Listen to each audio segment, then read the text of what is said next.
Counselling சொல்றாங்களே அது ரொம்ப பெரிய விஷயமா அப்படின்னு நினைச்சிட்டு இருப்பீங்க. அப்படிலாம் ஒண்ணுமே கிடையாது, சாதாரண ஒரு விஷயம் தான். சரிங்களா? அதுக்கு முன்னாடி கடந்த ஆண்டு மாணவர்கள் சில தவறுகள் எல்லாம் பண்ணிருக்காங்க. அந்த தவறு நீங்க பண்ணாதீங்க அப்படின்றத நான் உங்களுக்கு சொல்லிக்கிறேன். சரிங்களா? லாஸ்ட் இயர் ஒரு மாணவி கார்த்திகான்ற மாணவி என்ன பண்ணாங்க அப்படின்னு பாத்தீங்கன்னா, சாய்ஸ் ஃபில்லிங் பண்ணிட்டு அன்னைக்கே சாய்ஸ் லாக் பண்ணிட்டாங்க. மேக்ஸிமம் வந்து சாய்ஸ் ஃபில்லிங் பண்ணிட்டு சாய்ஸ் லாக் உடனே பண்ணக்கூடாது. சாய்ஸ் லாக் பண்ணிட்டீங்கன்னா உங்களால சாய்ஸை மாற்ற முடியாது. ஃபார் எக்ஸாம்பிள் ஃபர்ஸ்ட் ஒரு ஆப்ஷன்ல ஒரு காலேஜ் வச்சிருப்பீங்க, செகண்ட் ஒரு ஆப்ஷன்ல ஒரு காலேஜ் வச்சிருப்பீங்க. செகண்டா இருக்கக்கூடிய காலேஜ் ஃபர்ஸ்டா வந்து நல்லா இருக்கும்னு நினைப்பீங்க. ஓகேவா? செகண்டா வச்சுட்டோம் இந்த காலேஜ், இதையே ஃபர்ஸ்டா வச்சிருக்கலாமே அப்படின்னு நினைப்பீங்க. அப்படி நீங்க நினைக்கும் போது அதை மாத்தணும்னு நினைப்பீங்க, மாத்த முடியாது. ஏன்னா நீங்க சாய்ஸ் லாக் பண்ணிட்டீங்க. ஓகேவா? அப்படி சாய்ஸ் லாக் பண்ணாம இருந்தா மட்டும் தான் உங்களால மாத்த முடியும். சரிங்களா? லாஸ்ட் இயர் மாணவி என்ன பண்ணாங்கன்னு பாத்தீங்கன்னா, ஃபர்ஸ்ட் வந்து அக்ரிகல்ச்சர் இன்ஜினியரிங் வச்சுட்டாங்க, செகண்ட் வந்து ஏடிஎஸ் வச்சுட்டாங்க.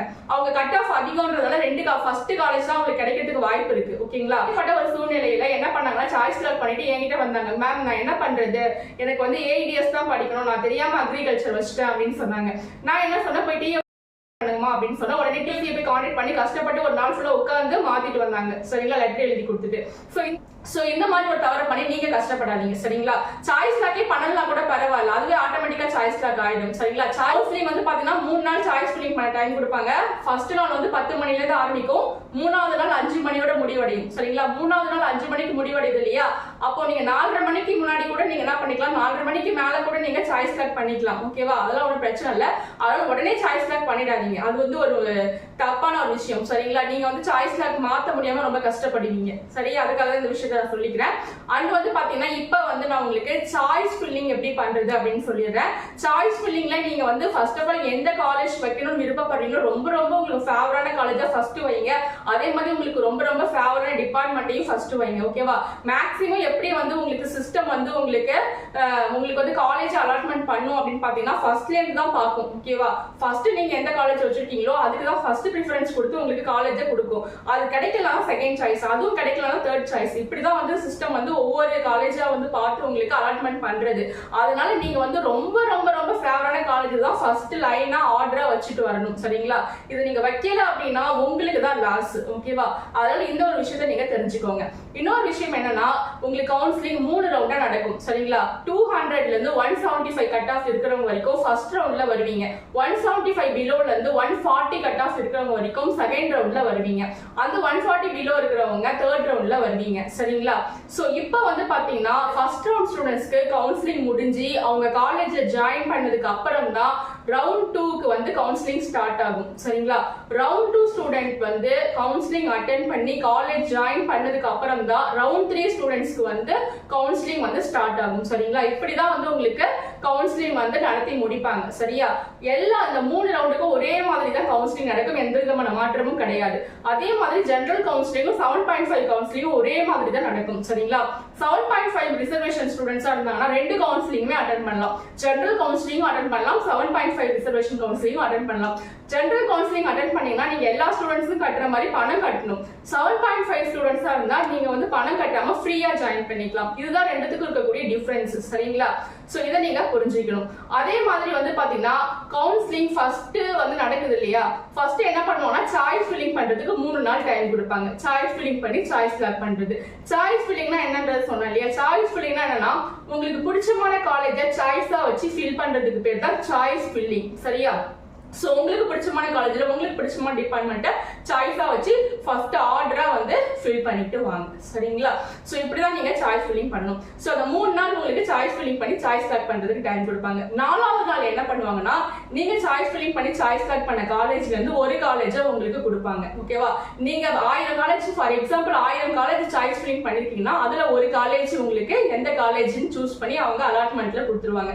சோ அதுதான் உங்களுக்கு கிடைச்சிருக்கக்கூடிய காலேஜ். ஓகேங்களா? உங்களுடைய கட் ஆஃப் கிடைச்சிருக்கக்கூடிய காலேஜ் அதுதான் டென்டேட்டிவ் அலாட்மெண்ட் அப்படின்னு சொல்லுவாங்க. சோ நீங்க வந்து அந்த காலேஜை பார்த்தது உங்களுக்கு ரொம்ப பிடிச்சி போச்சு, ஓகே இந்த அவங்க எனக்கு கொடுத்துருக்கக்கூடிய காலேஜ் எனக்கு ஓகே அப்படின்னா நீங்க அந்த காலேஜுக்கு வந்து அக்செப்ட் அண்ட் ஜாயின் கொடுத்துட்டு உடனடியா சர்டிபிகேட்லாம் எடுத்துட்டு போய் கொடுத்து காலேஜ்ல ஜாயின் பண்ணிக்கலாம். ஓகேவா? உங்களுக்கு வந்த காலேஜ் உங்களுக்கு பிடிச்சிருக்கு அப்படின்னா உங்களுக்கு ஒரு காலேஜ் அலாட்மெண்ட் பண்ணி கொடுக்குறாங்க இல்லையா? நீங்க 1000 சாய்ஸ் ஃபில்லிங் பண்ணாலும் ஒரு காலேஜ் தானே உங்களுக்கு கொடுக்க முடியும். சோ அப்போ ஒரு காலேஜ் அவங்க கொடுக்குறாங்க இல்லையா? அந்த காலேஜ் உங்களுக்கு ஓகே அப்படின்னா நீங்க போயிட்டு பணம் கட்டி காலேஜ்ல ஜாயின் பண்ணிக்கலாம் சர்டிபிகேட்லாம் கொடுத்துட்டு. நீங்க ஃபர்ஸ்ட் கிராஜுவேட் ஸ்டூடெண்ட்ஸா இருந்தா 25000 ரூபாய் வந்து கட்ட தேவையில்ல ஃபர்ஸ்ட் ஜாயின் பண்ணும்போது. ஃபர்ஸ்ட் கிராஜுவேட் இல்லைன்னா 25000 ரூபாய் கட்டி ஜாயின் பண்ணணும் சர்டிபிகேட் கூட. சரிங்களா?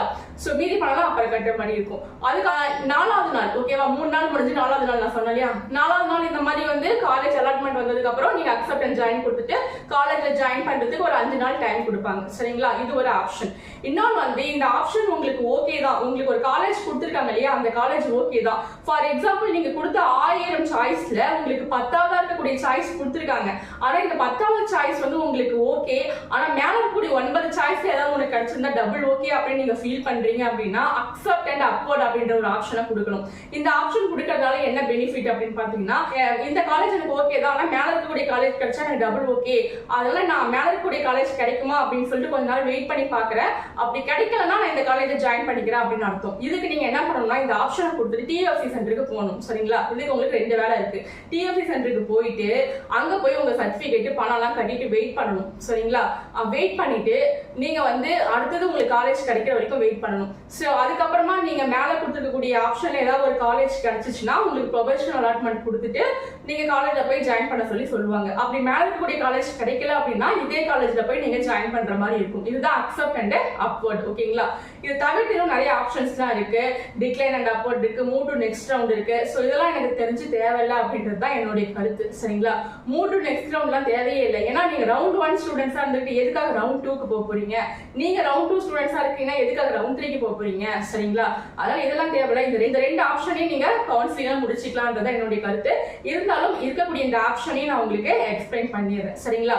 டிக்ளைன் அண்ட் அப்வர்ட்னு ஒரு ஆப்ஷன் இருக்கு. அப்படின்னா என்னன்னு பாத்தீங்கன்னா, எனக்கு வந்து இந்த காலேஜ் வந்து பிடிக்கல, நான் இந்த காலேஜே எனக்கு வேணாம், மேல இருக்கக்கூடிய காலேஜ் கிடைச்சீங்கன்னா நான் ஓகே நான் ஜாயின் பண்ணிக்கிறேன், அப்படி கிடைக்கலன்னா இந்த காலேஜே வேணாம் நான் போயிடுறேன் அப்படின்னு அர்த்தம். அதுதான் டிக்ளைன் அண்ட் அப்வர்ட். ஓகேங்களா?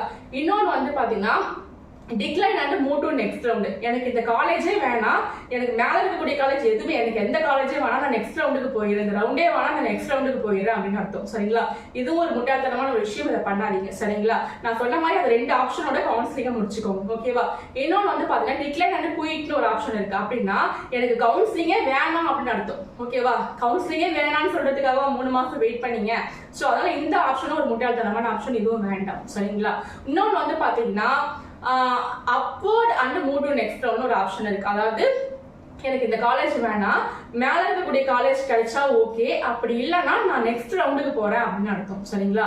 நான் சொல்ற வரைக்கும் என்னன்னா நெக்ஸ்ட் ரவுண்டுக்கு போகாதீங்க. உங்களுடைய கட் ஆஃப்க்கு ஒரு ரவுண்டுன்னு உங்களுக்கு கவர்மெண்ட்ல ஃபிக்ஸ் பண்ணிட்டாங்க. சோ நீங்க எதுக்காக அடுத்தடுத்த ரவுண்டு உங்களுடைய கட் ஆஃபை குறைச்சிட்டு போறீங்க? சரிங்களா? சோ 170 கட் ஆஃப் இருக்கீங்க அப்படின்னா 140 கட் ஆஃப் இருக்கக்கூடிய ரவுண்டுக்கு நீங்க ஏன் போகணும்? அதுதான் என்னுடைய கருத்து. அதனால வந்து மேக்ஸிமம் வந்து அக்செப்ட் அண்ட் ஜாயின் அப்படி இல்லைன்னா அக்செப்ட் அண்ட் அப்வர்ட் இதோட நீங்க கவுன்சிலிங்கை முடிச்சுக்கோங்க. சரியா? உங்களுக்கு கண்டிப்பா இது புரிஞ்சிருக்கும்னு நினைக்கிறேன். உங்களுக்கு கவுன்சிலிங் பத்தி ஏதாவது டவுட் இருக்கு, நீங்க 7.5 ரிசர்வேஷன் ஸ்டூடெண்ட்ஸா இருக்கீங்க, உங்களுக்கு ஃப்ரீயான காலேஜஸ் பத்தி தெரிஞ்சுக்கணும் அப்படின்னா நான் ஸ்கிரீன்ல கொடுத்துக்கூடிய நம்பருக்கு எனக்கு வாட்ஸ்அப் பண்ணுங்க, நான் கண்டிப்பா உங்களுக்கு ஹெல்ப் பண்றேன். ஓகேவா? Okay, bye. மீண்டும் அடுத்த ஒரு வீடியோட நான் உங்களை சந்திக்கிறேன்.